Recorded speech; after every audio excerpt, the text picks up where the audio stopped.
4 से 5 लाख रुपए में एक ऐसी डेस्टिनेशन जो तुमसे कोई भी आर्ट्स नहीं मांग रही, कोई पीटी नहीं मांग रही, कोई लैंग्वेज नहीं मांग रही। तुम इंटरव्यू क्रेडिबिलिटी नहीं देना चाहते, ना दो। वैसे इंटरव्यू भी नहीं ले रहे, 55% लो मार्क्स भी ले रही है, एक्सेप्ट कर रही है। और साथ में साथ अगर यूके से रिजेक्ट हो, ऑस्ट्रेलिया से रिजेक्ट हो, किसी भी यूरोप कंट्री से रिजेक्ट हो, तब भी वो एक्सेप्ट कर रही है। तो ये डेस्टिनेशन है टर्की। आज की वीडियो में टर्की के बारे में आपको बताऊंगा और आप लोग कैसे 4 से 5 लाख रुपए में टर्की में हो सकते हैं, वो भी यूरोप जैसी लाइफ में। दैट्स वाई जो भी स्टूडेंट टर्की में जाना चाहता है, अपनी इंटरनेशनल एजुकेशन एक्सपोजर बहुत कम पैसों में अगर इंटरनेशनल एक्सपोजर देखना चाहता है, इंटरनेशनल लेवल के कैंपसेस देखना चाहता है, यूनिवर्सिटीज़ में पढ़ना चाहता है, तो टर्की आपके लिए बेस्ट चॉइस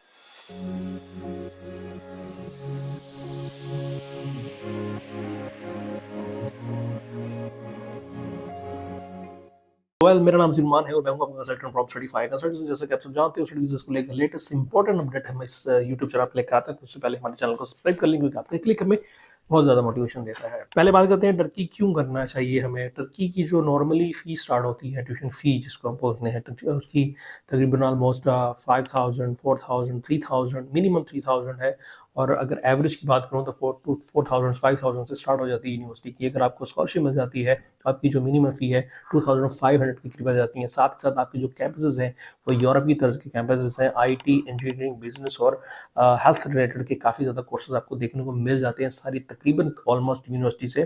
कुछ पाकिस्तानी यूनिवर्सिटीज़ पाकिस्तानी स्टूडेंट्स को बहुत सारी यूनिवर्सिटी एक्सेप्ट करती हैं, बट 5 से 10 यूनिवर्सिटी ऐसी हैं जो बहुत ज़्यादा रुझान है स्टूडेंट्स का, इसमें मोस्टली इंटरनेशनल स्टूडेंट्स अपने लिए जाते हैं। तो एक्सपोजर है, ये सिर्फ यूरोप और एशिया के दरमियान सिर्फ एक ब्रिज का काम करता है टर्की। और मैं कहता हूँ कि लाइफ आपकी, आप अंदाज़ा नहीं लगा सकते कि आप यूरोप में फिर रहे हो या एक मुस्लिम कंट्री में फिर रहे हो। लास्ट मंथ में गया था टर्की, तो मुझे बिल्कुल फील नहीं हुआ कि मैं यूरोप मूव हुआ, यूरोप देख रहा हूँ या मैं टर्की में मुस्लिम कंट्री में फिर रहा हूँ। तो मुझे किसी भी किस्म का कोई भी रत्ती बराबर भी फर्क नजर नहीं आया। अब जल्दी से बात कर लेते हैं एलिजिबिलिटी रिक्वायरमेंट्स की और इंग्लिश की रिक्वायरमेंट्स क्या होती है। एलिजिबिलिटी रिक्वायरमेंट आपको बताया था 55% मिनिमम आपको टर्किश यूनिवर्सिटीज ले लेती हैं, चाहे वो बैचलर है चाहे वो मास्टर प्रोग्राम। मास्टर प्रोग्राम के लिए आपकी 4 इंच बैचलर डिग्री चाहिए और 10+2 स्टूडेंट जो है वो जा सकते हैं बैचलर प्रोग्राम के लिए। इसमें 55%, 60% आपके नंबर आप पे होने चाहिए। साथ ही साथ अगर इंग्लिश में आपने एमओई चाहिए तो आपका एक एमओई लेटर आपके पास होना चाहिए फॉर द मास्टर प्रोग्राम के लिए। और आपने जितनी भी 4 ईयर्स की बैचलर डिग्री है वो आपकी इंग्लिश डॉट प्रोग्राम में पढ़ी होनी चाहिए, तो उसमें हो जाएगा। थीसिस और विदाउट थीसिस प्रोग्राम की बात करूं, विदाउट थीसिस प्रोग्राम जो होते हैं वो उसकी ड्यूरेशन कम होती है, वो आप ज़्यादा ओरिएंटेड प्रोग्राम्स होते हैं। अगर विद थीसिस में जाना, जो भी रिसर्च बेस्ड स्टूडेंट जा रहे हैं पढ़ने के लिए, तो पीएचडी के लिए थीसिस जो है उनके काम आते हैं, तो उसके लिए विद थीसिस प्रोग्राम बेस्ट बच जाते हैं। डॉक्यूमेंट्स की बात करूं और उसके बाद अटेस्टेशन की बात करूं, डॉक्यूमेंट्स आपके मैट्रिक से लेकर सेम वही डॉक्यूमेंट्स जो आप यूके में अप्लाई करते हो, डॉक्यूमेंट्स मैट्रिक से लेके लास्ट डिग्री आपकी बैचलर डिग्री की transcript, degree, recommendation letter, MOA letters, ये सारे डॉक्यूमेंट्स आपके अटेस्टेड होने चाहिए। पहले मैट्रिक एफएससी जो है आपकी बोर्ड से अटेस्टेशन हो, उसके बाद आपकी आईबीसीसी से अटेस्टेशन हो, उसके बाद यूनिवर्सिटीज़ आपकी यूनिवर्सिटी से अटेस्टेशन हो, उसके बाद आपकी मोफा से अटेस्टेशन होना जो है ज़रूरी है। और जो यूनिवर्सिटी की डिग्रीज़ हैं, जो यूनिवर्सिटीज़ की डिग्री हैं वो आपकी ट्रांसक्रिप्ट पास डिग्री एचईसी से और यूनिवर्सिटी से, दोनों से अटेस्टेशन होने के बाद मोफा से अटेस्टेड बहुत ज़रूरी है। फीस डिपॉजिट आपका जस्ट इनिशियल डिपॉजिट 1000 है। अगर सपोज करें आपकी 3000 की एनुअल फी है तो आपने 1000 यहाँ से दे के सिर्फ जाना है। और टोटल कॉस्ट की मैं बात करूँ तो टोटल कॉस्ट, अगर टोटल कॉस्ट की मैं यहाँ पे बात कर लूँ, आप लोग कहेंगे जी सर टोटल कॉस्ट भी बता दें। टोटल कॉस्ट की मैं बात करूं तो आपका 1000 इनिशियल डिपॉजिट हो गया, उसके बाद आपका 65,000 आपकी एम्बेसी फी होगी।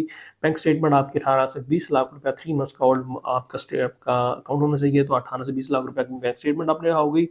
कोई इंग्लिश टेस्ट नहीं है, उसकी कॉस्ट भी निकल गई। कोई इंटरव्यू नहीं है, उसकी कॉस्ट भी निकल गई। और एनुअल फी जस्ट 1000 इनिशियल दे के आपका गैप जो है वो 15 साल से अप टू 15 साल तक का आपका गैप एक्सेप्ट कर लेती है यूनिवर्सिटीज़। और इसकी टोटल कॉस्ट है वो 4.5 से 5 लाख रुपए तक बन जाती है। अगर मैं सारे कॉस्ट इसमें डाल दूं तो भी जाके 4 से 4.5 5 लाख में बनेगी, इससे ज़्यादा कॉस्ट आपकी नहीं आएगी। हाँ, यूनिवर्सिटीज़ कौन कौन सी है? यूनिवर्सिटी 5 यूनिवर्सिटीज़ में लिख रहा हूँ, जिसमें इंग्लिश आपको एमओई भी एक्सेप्ट कर लेती है और आपको इंटर्नशिप भी देती हैं ये यूनिवर्सिटीज़। और इसमें 2 चीज़ें मैं बताऊंगा कि ये इसमें बिजनेस के, आईटी के, इंजीनियरिंग के, हेल्थ के कोर्सेज हैं। पहली यूनिवर्सिटी है कादर हासी यूनिवर्सिटी है, दूसरी इस्तांबुल कैल्शियम यूनिवर्सिटी है, उसके बाद बादशाह यूनिवर्सिटी बहुत अच्छी यूनिवर्सिटी है और इंटरनेशनल एक्सपोजर बहुत अच्छा है और बहुत सारी दुनिया से लोग आते हैं पढ़ने के लिए। इस्तांबुल कल्चर यूनिवर्सिटी है और बिकॉज यूनिवर्सिटी है। और ये मैं चीज़ बता दूं, इन तमाम यूनिवर्सिटीज़ में पाकिस्तान, बांग्लादेश, नेपाल, अफ्रीका, ये 4-5 कंट्रीज़ बहुत ज़्यादा है जहाँ पे आपको स्टूडेंट्स देखने को मिलेंगे। मोस्टली पाकिस्तान और नेपाल से बहुत सारे स्टूडेंट्स आते हैं टर्किश यूनिवर्सिटी में पढ़ने। फ्यूजल स्टूडेंट्स कौन से होंगे जो टर्किश यूनिवर्सिटी एक्सेप्ट करेंगे? अगर आपकी फेक डॉक्यूमेंट्स है तो आपको बिल्कुल भी एक्सेप्ट नहीं करेगी। तो कुछ यूनिवर्सिटी एक्सेप्ट कर सकती हैं, बट वो मैटर करेगा कि यूनिवर्सिटी का क्या रिस्पॉन्स है। अगर आपके पास जेन्युइन डॉक्यूमेंट्स हैं तो देन ठीक है। अगर आपका रिफ्यूज़ल हुआ है किसी फाइनेंशियल डॉक्यूमेंट्स की वजह से, या आपकी बैंक स्टेटमेंट ठीक नहीं थी, या आपने इंटरव्यू प्रिपेयर अच्छे से नहीं किया, तो यूनिवर्सिटी एक्सेप्ट कर लेंगे। अगर फेक डॉक्यूमेंट्स हुए, फेक डॉक्यूमेंट्स की वजह से आपका रिफ्यूज़ल हुआ, प्रॉपर जेन्युइन रीज़न हुई, तो उस पर ये टर्किश यूनिवर्सिटी एक्सेप्ट करने में थोड़ा सा जो प्रॉब्लम करती हैं। बात करते हैं अर्निंग पॉइंट ऑफ व्यू से, जो मोस्ट इंपॉर्टेंट है, क्या स्टूडेंट्स अर्न भी कर सकते हैं अगर इतने लो बजट में जा रहे हैं? क्या अर्निंग भी है?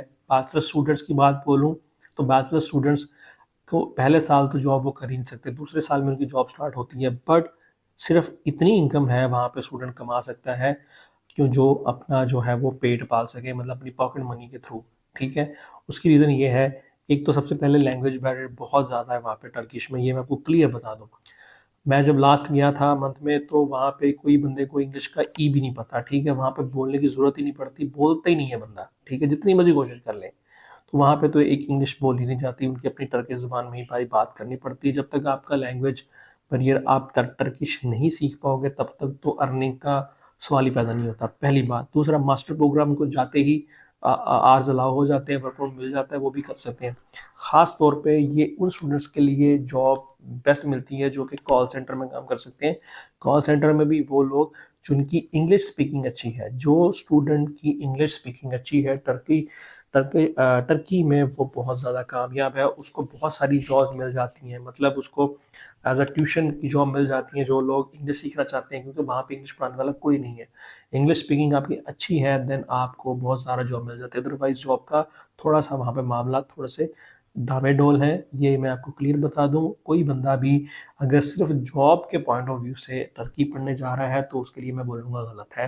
टर्की जाने के लिए आपको स्टूडेंट बन के जाना पड़ेगा, जेन्युइन स्टूडेंट जो पढ़ना चाहते हैं।